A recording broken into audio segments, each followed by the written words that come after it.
Welcome to Luca and Miguel. Enjoy the video. You begin by choosing a format that you will actually use. A simple spreadsheet works for tracking trends. Once chosen, create columns for date, time, duration in minutes, and primary focus. This consistency makes analysis possible later. You should also list 3 measurable goals per session. For example, improve 5-rep max or run 30 minutes at target pace. Explain why. Structured entries let you spot progress and plateaus and make planning the next session faster and smarter. Once the basics are set, fill each session with precise details so you can interpret outcomes.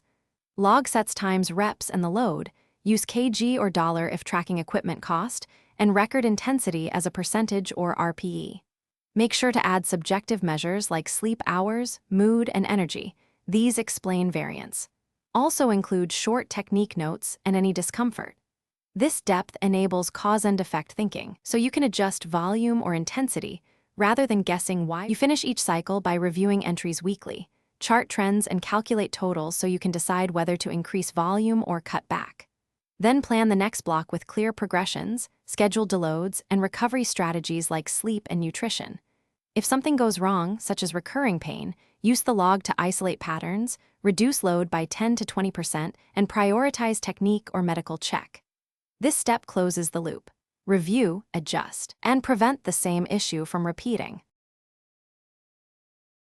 Thanks for watching and please subscribe. It's the best investment you'll ever make.